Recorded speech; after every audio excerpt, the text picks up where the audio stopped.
Welcome to this Phi Beta Mu Legacy Project video, where we interview the members of the Phi Beta Mu Hall of Fame. My name is Frank Buck, and today I have the pleasure of interviewing our newest member of the Phi Beta Mu Hall of Fame, Dr. Lloyd Jones. Lloyd, welcome. Thank you so much. Glad to be here. Your family is just the legacy of Alabama bands, and your family is it is a story that we just have to tell. In each of these interviews, I ask the person how you got started in music, because for some people it was just by chance. I have a feeling yours is going to be a whole lot different. So take us back to the very beginning with how you got your start. Well, of course, I grew up in the band world. My father, Dr. Ed Jones, was a band director. My first memories were actually in Hattiesburg, Mississippi. When I was 3 years old, he was the assistant director of the Southern Miss Band. And I can recall going to practices and wondering what in the world all those people were doing out there. I could not grasp what was happening. And then he took a position just before he finished his doctorate at Southern Miss. He took a position at what was then called Livingston University in 1973. And I have more recollection of that band. When he took over, he had 17 kids in the band. And he knew it was a project when he got there. Several directors had tried to make something out of that university band. And it was a challenge because that's not a very heavily populated area of the state. My mind was usually on baseball and fishing, but occasionally I would notice there was a band out there. And I recall as a kid, his first year, he put a flatbed trailer out on the field. The band was like a stage band. He had I think there were a couple of majorettes and a few dancers, and he would play music that was current. Instead of what we would think of as traditional marching band music from the early 70s, he would play current music. And the audience really enjoyed it. And the thing I remember was he did dueling banjos. He had a fella in his band named Roger Mills that could play guitar and banjo, and so he featured Roger on that. And he would also bring in Lucky Borland from Montgomery to play saxophone with the band and solo on some tunes. And so it was very much a production, but not a marching band production. It was like a stage band, and the audience went crazy. And I remember dueling banjos so well. Roger up there playing, and I've known him later in my life too.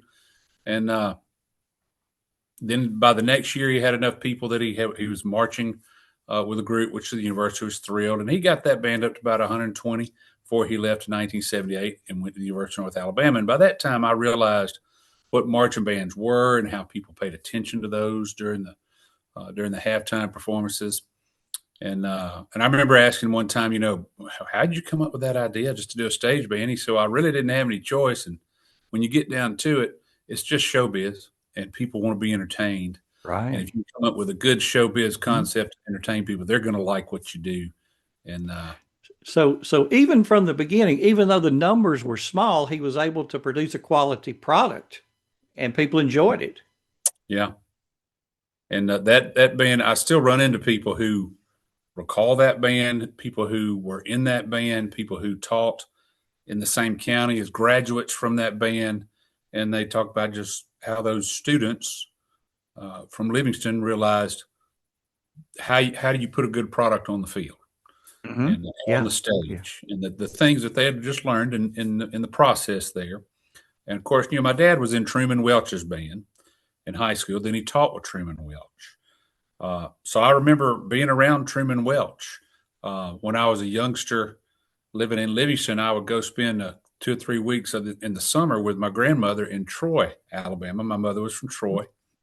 And I just remember this fellow that I sat near on the pew could sing really loud. I didn't know that was Dr. Johnny Long, but his wife and my grandmother were friends at church and did things together in social clubs and that kind of thing. And so I was around Dr. Long before I ever realized who he was.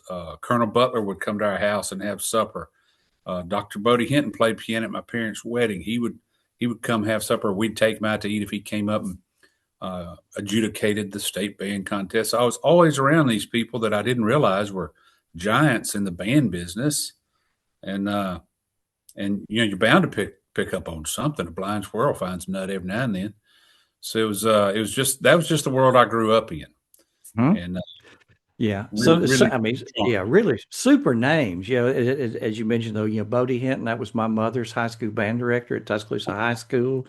Colonel Butler was the only band director my uncle ever had at Tuscaloosa Junior High, Tuscaloosa High School, University of Alabama, How and about of that? course, and of course, all roads lead through Truman Welch at one time or another. True I so. think just about every interview that I've done, the name Truman Welch has come up in Mhm. some shape, form, or fashion. And just tell you a quick Truman story. It's I collected all the state contest programs going all the way back to the beginning of state contests. Massive undertaking, and I really wanted to do the same thing with all state programs. But I thought, as hard as these state contests, there's no way we can do the all state program. I mean, who's going to have anything from 1960 in the garage?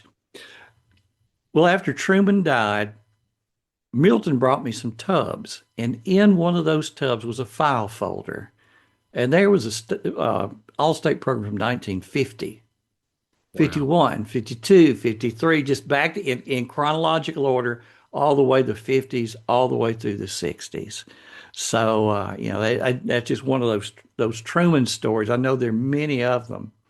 But so you grew up around the best of the best.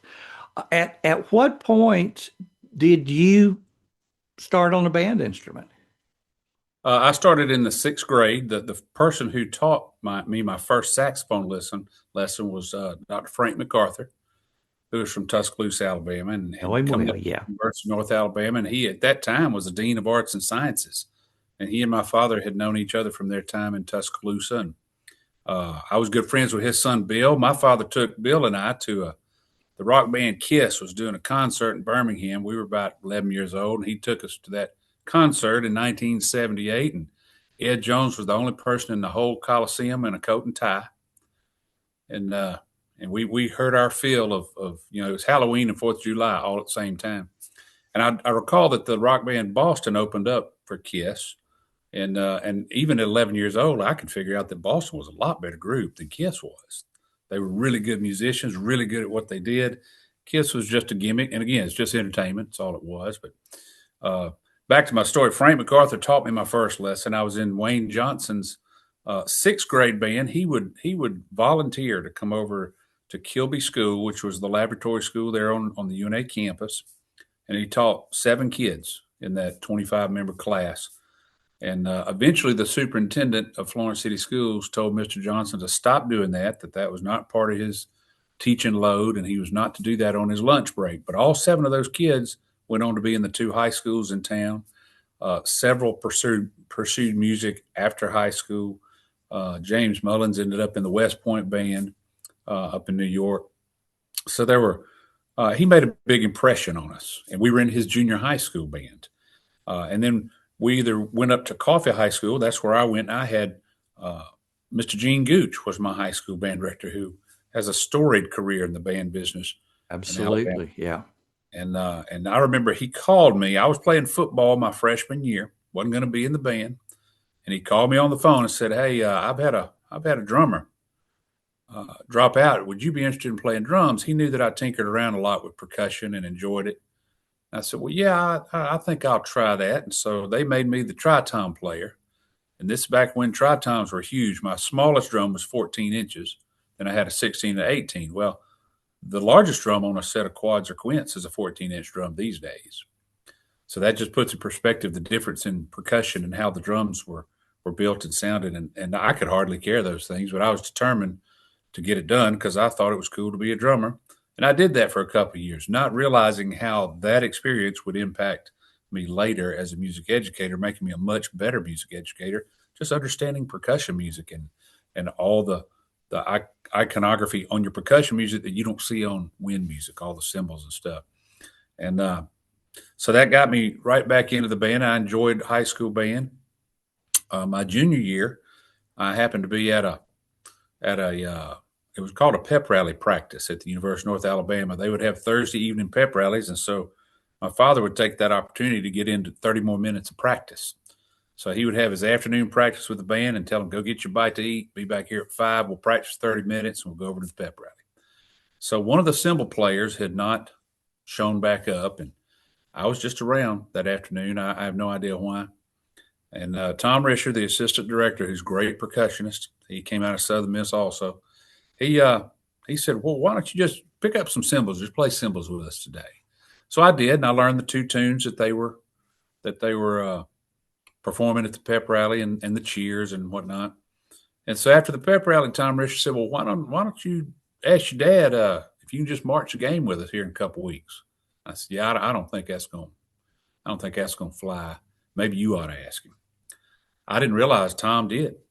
And he convinced him after a few days that I would be able to learn the drill. I already knew half the music, that I could put it all in. So my junior year of high school, I filled in as a cymbal player in the college band and just thought that was the greatest thing in the world. Not realizing again that would have a beneficial effect later when I ended up as a band director for my career. I just thought that was something fun to do. And out there on the field, I was even closer to those majorettes. That was a good thing in my book. And so that was made a big impact. I didn't stop playing in the high school band. There were conflicts where I'd be with the high school band and wouldn't be with the college band, but it set me on a path to where I was always associated with the college band.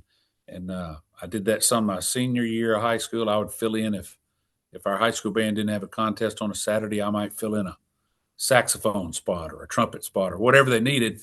Now, this is in the early 80s, mid 80s, so drill maneuvers were not nearly as active as they are these days. You'd have a whole show that might have 15 pages of drill. Now that wouldn't even be your first song. But Yeah. back then, that was plenty. We just did not move as much, and shows were not quite as long. Oh yeah. So it was a lot And easier yeah, to learn. percussion section kind of nailed that 50-yard line Right. to We the just floated wall. up and down. Back and forth on the 50. Yeah. Yeah, that elevated drill worked beautifully. So by the time I got to college, I knew that I wanted to participate in the band because I'd met a lot of the members. I thought they were great people, and but I didn't know what I wanted to study for about 2 or 3 years. I didn't even know you had to have a degree, concentration. I was just going to college, just like I went to high school, so I just went to college. My main focus was I got to play in the band and be near all those girls, and that's okay with me. And so I marched a saxophone my first year because that's my principal instrument. Played tenor sax. Then I decided I want to go be in a drum and bugle course. I learned how to play the tuba that summer. Played in the tuba section the next year, and I spent a couple years in the tuba section. Marched around some great musicians and some middle midgets too. And then came along a year they had plenty of tuba players, but they needed a few baritones. So I said, "Well, I'll do that. That'd be something new to do. Give me a baritone." So I played the marching baritone. Then one year my roommate was a trumpet section leader, and he said, "Man, we could sure use a couple more trumpets." I said, "Well, you got an extra horn? I'll play trumpet." And he did. So I just played trumpet, and I learned how to play all these instruments, played French horn once. Um, I was learning these instruments, not realizing that was going to help me out one day. I was not a music major Yeah. as an So undergrad. yeah. So at this point, being a band director was not on the radar for you. You're just Not having even fun, having a good time in college, being in the band with your friends. That's right. And Ed Jones had told me when I was looking for a degree, he said, "Look, if you can do anything else other than be a band director, do that because it's very frustrating. So if you got anything else you're good at, go that direction." So they had a pre-engineering program there at UNA. So that's what I enrolled in. But there were so few people in pre-engineering that they eventually just canceled the program. And it was just like an extension of the math department. So they just let that teacher go that was teaching engineering. And I looked around at what would be similar, and graphic design was similar. And I had always, all my life, I'd sketched and painted and stuff. And so I just went into graphic design, got a degree in that, graduated, worked in it for a couple of years, and really enjoyed it. I was working with a billboard company, with a magazine. I worked for, remember the old Parisian department stores that were all over the Southeast? I worked with them and really enjoyed that. However, I was also running my own jazz quartet called Green Onions. I was playing in Ed Jones's Little Big Band. I was playing in a rock band called Joe and the Joes.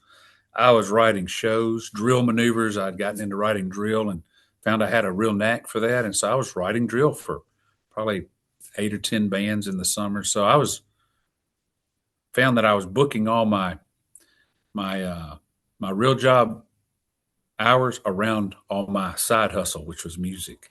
And at some point, I believe it was 1994, I decided, I probably just should have been a band director because I seem to put more effort into that than I do anything else. So I called Dr. Jimmy Simpson, who's a mentor of mine. He was the head of the department there at the University of North Alabama for 33 years. And he had also been a band director at UNA. He did both at the same time. I have no idea how he accomplished that, being the band director and the department chair, because each of those is a really huge job. Full-time job. Yeah. Oh yeah. Yeah. He managed it for a couple of years, and then they moved him to exclusively department chair. So I called him up. I said, Dr. Simpson, I've got a minor in music, really enjoyed it, and I think I may want to have a major in music. How long would that take me? And so I went and met with him, and on paper, that was 3 semesters. But of course, you have course conflicts. Courses are not offered every semester. You need that course. So it was really 5 semesters. So when I went back, I had 5 semesters and I had my music degree. I remember the first semester I was there, right near the end of the term, they said, "Oh, by the way, you've got to play a sophomore proficiency because as a minor, you didn't have to do one of those, but as a major, you do. So in about 10 days, you got to know all your major and minor scales and you got to play 2 solo pieces." So for 10 days, I lived in a practice room. And I accomplished it by doing, an hour in the morning, an hour in the afternoon, an hour at night, Mm-hmm. and things worked out because I knew I was not the type of player who could just go in there and wing it. I had friends who could do that, but I was not one of those. I was going to have to work at it, but that was a great experience. I was writing the shows for the band. Eventually, I started writing some of the arrangements for the band, and so I graduated with my undergraduate degree and was headed for a graduate program. And I had offers at Southern Miss to be a graduate assistant in the saxophone studio and at Tennessee Tech to work with the band. And in the middle of the summer, I'd been out of town and was coming back in town to play a gig at the local country club, Turtle Point Country Club. Well, the other saxophone player on that gig was Jimmy Simpson, the department Wow. chair. And so I got there and he said, "Lloyd, have you heard about Tom Risher?" I said, "No." "What happened?" He said, "Well, he's had a heart attack. He didn't pass away, but his doctor had told him, uh, you know, you're not going to be able to function with a marching band out in the severe heat. You just can't do that Mhm. anymore." And he Yeah. said, "The Dean Moore wants to know if you're interested in a graduate assistantship to take over Tom's duties because we need 2 people with the band." I said, "Well, there's 2 problems." He said, "Well, what are they?" I said, "One, I don't play percussion, and Tom is a percussionist." And I said, "Two, my father's a director. Wouldn't that be nepotism?" He said, "Well, let me address those right now." He said, "First of all, it won't be nepotism because you won't work for your dad. You're going to work for the dean. He'll assign you what to do. One of those is going to be help the band, like whatever is needed that Tom would have done, you do that." And I said, "Well, then that leaves percussion." He said, "Well, we're gonna get some part-time help and we're gonna make some things work out. So your job really is going to be the administrative side that he took care of, do all that and write the shows." I said, "Okay, if y'all will pay me what Southern Miss would pay me, because that's where I really want to go." I said, "If y'all will pay me what they'll pay me, I'll do it." And they did. And I ended up Mhm. staying. So I was trying to leave UNA, but I ended up staying at UNA. And the next fall is when I met my wife. She was a freshman in the band. When I started graduate school, she was starting her undergrad. And so it's, things work out. I've always believed God puts you where He wants you, whether you realize that or not. That's where you're going to end up. And we just think we're guiding our steps, but He's really guiding them. So I worked on my master's at UNA. Um, I was hired next year. Dr. Simpson hired me half time because he needed some help with the woodwind studio. Mhm. I'd taken some clarinet from him in college as well and played clarinet a couple of times in concert bands and just to get the experience and not realizing that was going to help me somewhere down the road. And so he gave me his youngest clarinet players, freshman clarinet players, unless they were like all state level and he wanted to go ahead and start working with them. He would put them with me to get them through their scales and get them ready for the sophomore proficiency. And that freed up some time for him that was sorely needed. I would teach some saxophone players, again, the ones that he felt like needed some remediation to get him ready to go to his studio. So I took care of that. So I was hired half-time.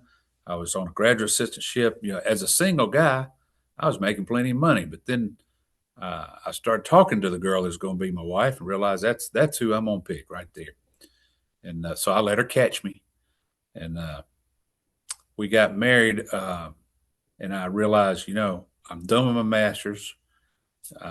I've got to find some gainful employment. This insurance is expensive. And so that was happening in 99 to about winter of 2000. We got married on Elvis's birthday, January 8th, 2000. And by the end of that semester, I was looking for some gainful employment. And so I'd gone over. Dan Haley was retiring in Athens, Alabama, after 34 years of having an incredible band program. He was retiring. He called me and said, "Hey, why don't you come apply for this job? I know you need a job." I said, "Well, yeah, I do." So I went and applied. I interviewed with the superintendent, who actually had been a band director, became an administrator, was superintendent, then became a lawyer. And so he said, "Yeah, I'll we got a board meeting like the next Thursday, I think, or Tuesday, probably a Tuesday." He said, I'll present your name because I like the interview. I'd like for you to be our director." So that next week, that was probably on a Thursday or Friday, and so it gave me 3 or 4 days.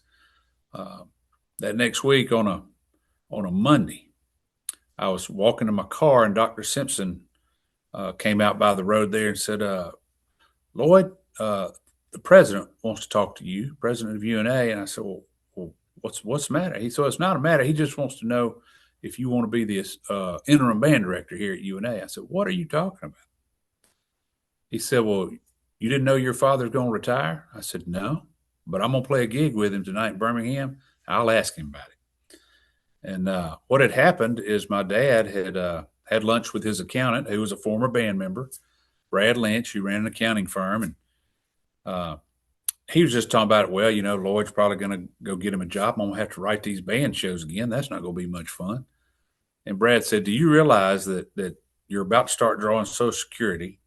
You're going to get a pay raise. You've been teaching so long that your pay is going to go up when you retire, not down." And he said, "You got to be kidding." So they went back to his office and crunched all the numbers. And he said, "Well, if that's how it's going to be, then I'm going to retire." And so he retired and ran his dance band. He was not interested in running, writing the drill, setting the drill, coming up with all that. By that time, I was writing the drill. I was writing most of the arrangements. Dave Robertson wrote for the band too. And I learned a lot from Dave. A lot of my writing is reminiscent of Dave, and Dave was a protege of Steve Sample. And Steve Sample wrote a lot for the band, of course, and he ran that incredible jazz program at Alabama, University of Alabama. Yeah. So, I mean, there's just so many connections to people that were really giants. It's hard to not let a little of that rub off on you. So, in essence, his retirement caused me to stay there. Again, I was leaving, and then there I am staying at UNA. So I was interim director for 1 year, and the president said, "Hey, you can apply for the job, but you better get started on your doctorate." I said, "Well, I've already gotten enrolled. I'm starting this fall." So he said, "Well, good. You can apply for the job then." And I did apply and ended up, it was actually a tie vote. The committee was Wow. tied. The other fellow and myself, the students had put in a petition to keep me there. The head of the search committee said, I'm not going to break this tie. I'm going to give it to Dr. Simpson." He said, "Well, gosh, I'm going to send this up to the dean." And the dean sent it up to the president. And the president said, "Well, I'm the one that asked Lloyd Jones to stay here and be the interim, so I'm going to go with him." So I ended up staying for 26 years. 26 years, yeah. Never Right. was my plan. Yeah. Right But, place, right time. I mean, yeah, I could provide a things, solution. things just fell into, Yeah, I'm a believer that if you work hard and you can be the solution to people, for people, you're going to get opportunities. And that's what I could offer a solution. For that president, he didn't want to have to get a new band director in the middle of the summer. So when my dad retired, he said, "Hey, Jimmy, see if Lloyd will just take that over for next year, and that'll get us out of a spot." So I did, and then it worked out. And I never regretted it for a moment. I had several offers to leave UNA, two exactly, and I always decided to stay because I felt like the Shoals area is such a nice area that's where I'd want to raise a family. And we ended up with 2 sets of twins, so we had plenty of family to raise. and I never regretted that. I think it's a wonderful place. North Alabama is such a beautiful area, and I'm glad I was able to raise my kids here. Absolutely. As you look back at all of that time at the University of North Alabama, are there maybe several highlights and some things that during that time are that you're the most proud of, so to speak? It's I think every educator is going to tell you that the interaction with students is the best thing, and of course it is. But I look at that first band that I ran. There were 141 members in that band. They had no business being on the field. That would have been a big turnover year for the band, regardless. But then there was a turnover of a lot of mature students who were graduating, and then the director changed. But that was a scrappy band. They were some characters. Let me tell you, if I keep them all out of jail, we could have a good show on Saturday night. And they never let up. And there were people in that band who are great music educators right now in our state and surrounding states. And I think about the next year we went up to about 165. Well, that was 2001, and we all know what happened then. It was 9/11, and we had already been scheduled to play with our band at Redstone Arsenal for their United Combined campaign. It's kind of like their United Way in the military. So we'd already been scheduled to play there, and it was about 2 weeks after 9/11. And so the experience of they had to come onto every bus, every equipment truck, open every case. Every student had to have their ID on a lanyard around their neck.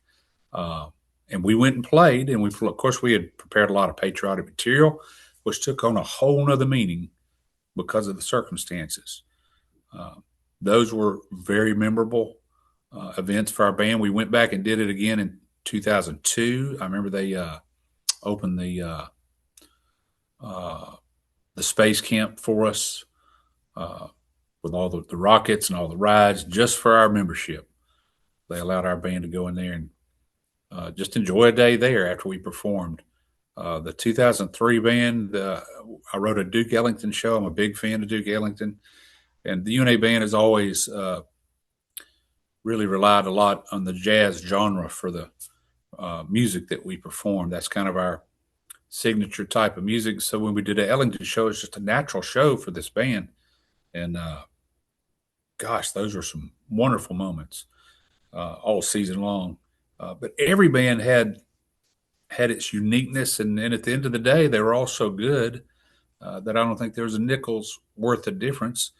Uh, in 2011, I remember we were able to take the UNA band down to Livingston University, which by that time was the University of West Alabama, and they had restarted their band. Glenn Smith had restarted their band down there and had it going great. I don't think there would be anyone else who could accomplish what he did down there. They had stopped having a band altogether at Livingston, and he was able to resurrect it, get kids in it, get them excited about it. And I just was so impressed with what he did. Well, he was in Ed Jones's band, one of those early bands before he went in the military. He was one of his students, and so he was thrilled to get the UNA band and the Livingston band. We were on the field together.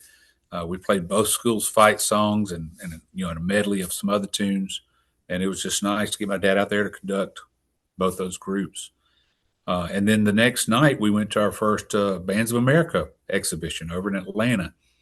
We'd gotten a call sometime in September, and they said, "Hey, we have a spot open, and we hear y'all do a lot of exhibitions." I said, "Yeah, we do." They said, "Would you like to come perform?" I said, "Sure, we would." I knew of BOA, but I didn't follow it a lot. I knew it was a very competitive side of the marching band world. Um, but that was a real thrill for our students. We were not the only collegiate band there. I believe Western Carolina was there too. And so that led to us being a part of the BOA circuit. We did 4 performances at the Grand National Championships up in Indianapolis. We were the first collegiate band to ever be invited 2 years in a row to Indianapolis. They'd never done that before. Performing at the AMAA conference with the Studio Jazz Band was a lot of fun, great reception, and then performing at Allstate with the Wind Ensemble a few years later, a lot of fun. There's so many events and so many big moments, which were great to look back on. But for those students, those are probably life changing events for them. They just don't see it in the moment. Then, of course, this past year we went to the Macy's parade. That was a huge undertaking.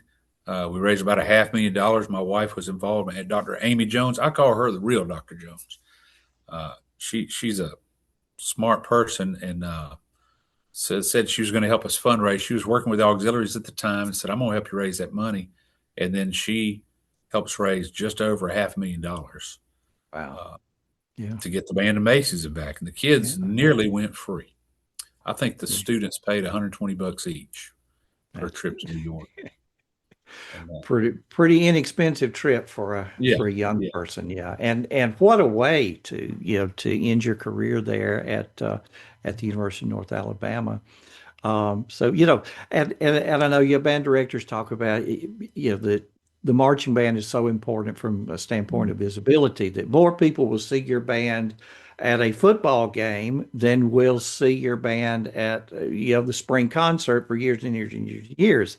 Oh yeah. How many eyeballs do you think there were on the band at the Macy's parade? Well, what we were told was 34 million. My No. goodness. Yeah, they said that was the highest since pre-COVID, the highest Mhm. watched Macy's parade. And that was a big shot in the arm for the University of North Alabama. That was you can take every marketing budget they've ever had or ever will have, and you could not do with that budget what we did with that band. And Oh, great absolutely. experience for the Yeah. students. We Yeah. also got to perform at the Lincoln Memorial on the way back. We went through DC. A lot of the students had never been to DC. Out of 275 members, I think there were 22 who had been to New York, and two of those were my twins because I took them on their senior trip during high school.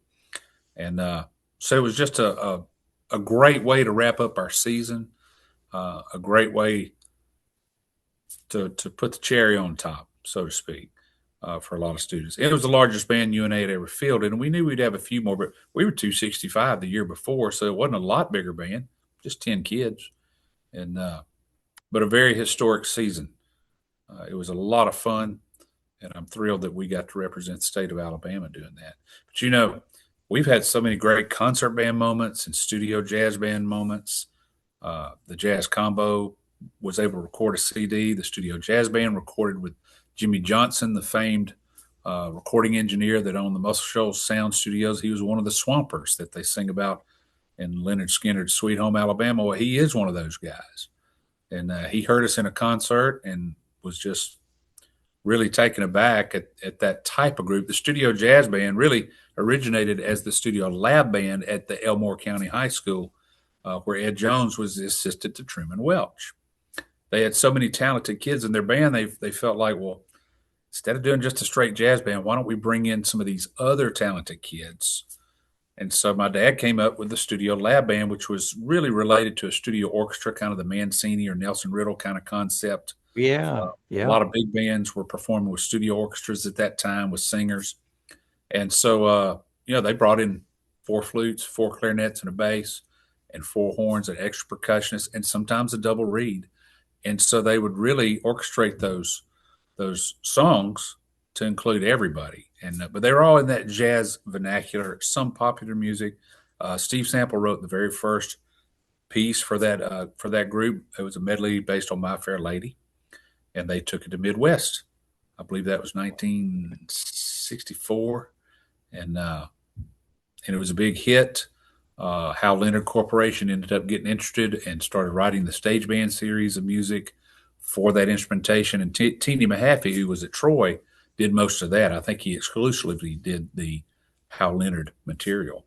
But that really took off there for a while. So when I came to UNA, I had a big library for that. So I brought that back. And my concept was that, if we're going to turn out all these music educators, our trombones and trumpets and saxes and rhythm don't need to be the only ones who have some jazz band experience.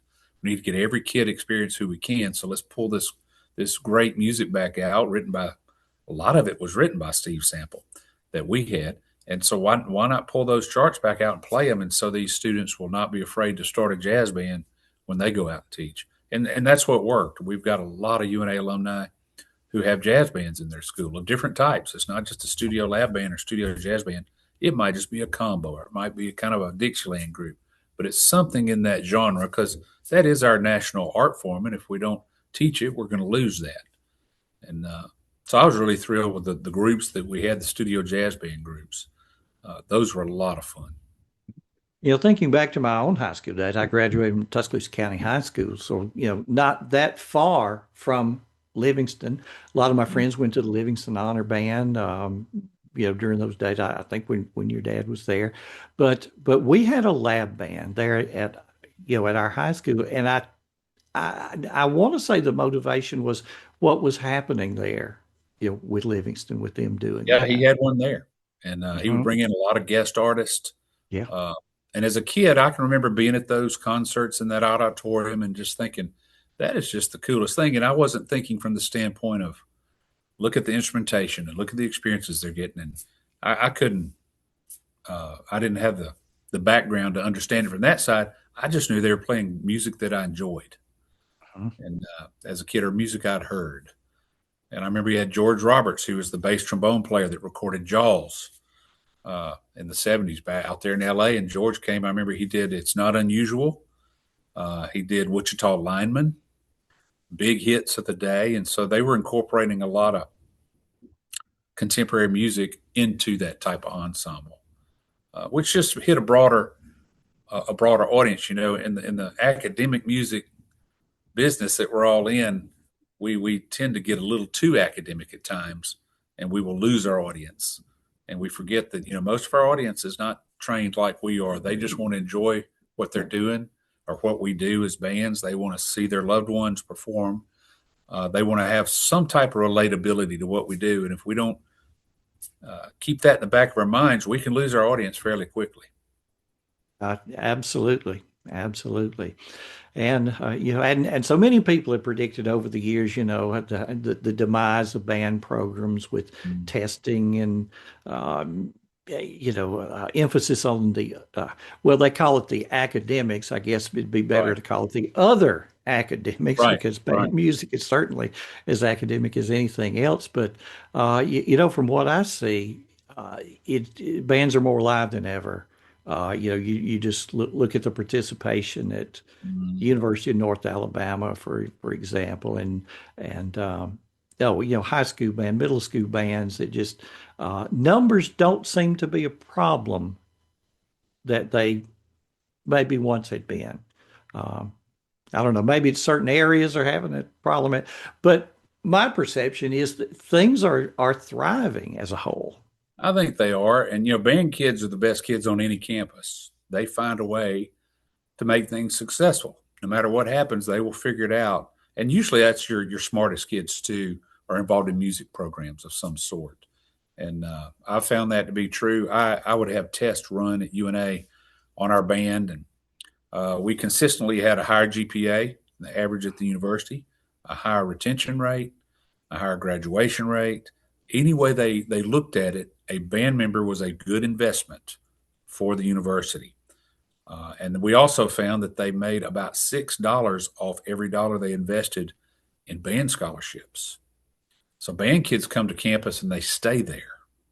They will Mhm. live on campus because they're active on campus. They will live in town. They'll help the economy because they're active on campus. They have something that they're involved in that they enjoy, so they're going to stay around. They're going to stay at school. All four of my kids, I got two sets of twins. All four of them have been band members. They were all red band players at Allstate. I just got back from Allstate last week, and last weekend, a couple of days ago, and I'm just so thrilled that they have been a part of that activity. The older two are in college. One is a music ed major. One is not. That's okay. I'm just glad they were both in band. They were in high school band and college band. The younger two are 10th graders in the Muscle Shoals High School band program. One of them claims he wants to be a music major. We'll see if he feels that way when he gets to college. And the other one's not sure, but he would have a great aptitude. So we'll see. Uh, they'll go there. They'll figure out their way and they'll go their own way. But the just the fact that they're involved and they're around such nice students, such nice people and smart people. Uh, it was interesting. You remember I told you that I played football my freshman year and marched in the band. I could play a freshman football game on Friday night, march in the band on Monday night, and march in the band on Friday night. And it took me about 2 weeks to figure out that those kids I was in the band with on Friday night were a lot sharper than the kids I was playing football with on Monday night. And the bus ride smelled a lot better with the band than it did with the football team. I can imagine. I It didn't take me. absolutely. I wasn't the smartest kid around, but I figured that one out. Yeah. Yeah. Well, Lloyd, this has been just a treasure. So many of the names that you mentioned, as we talk about, all roads kind of lead back to Truman Welch, and so many of the other names that you mentioned, Steve Sample, Colonel Butler, Bodie Hinton, that in some shape, form, or fashion had influenced my life as well. And I know as the years go along and the stories are told, there are going to be more and more stories of Dr. Lloyd Jones and the influence he had on me when I was coming up through his band or in some shape, form, or fashion. It's just a thrill to do these interviews. And especially here we've got father and son band directors, same university, and father and son, both members of the Phi Beta Mu Hall of Fame. So, congratulations on your induction. I guess the official induction was what, like 2 days Uh, ago or yeah, something? it was on Friday afternoon. Yeah, Yeah, sure was. yeah. So, congratulations on that. What what's next for Lloyd Jones? Well, I'm too young to retire. I'm too broke to quit, and I'm too ugly to strip. So I got to find something to do. And so I'm going to work with Liberty University.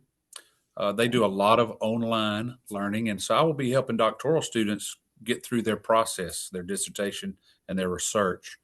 And so that'll give me another avenue. I'm writing a lot of shows again for high schools and colleges, so I'll write a lot of marching band shows and some jazz band charts too. And then I'm gonna chase my wife around the country. She enjoys traveling, so I'm gonna travel with her and go see my kids perform and have a lot lower stress level. Is what I'm gonna miss the students, uh, but I won't miss the stress. There'll be a lot of people I miss, a lot of events that I'll get to attend as a spectator instead of as a participant.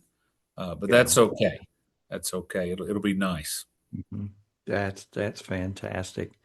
Well, again, Lloyd, this has been a pleasure, and this has been Frank Buck with Dr. Lloyd Jones and another in our series of Phi Beta Mu Hall of Fame interviews as a part of the Legacy Project.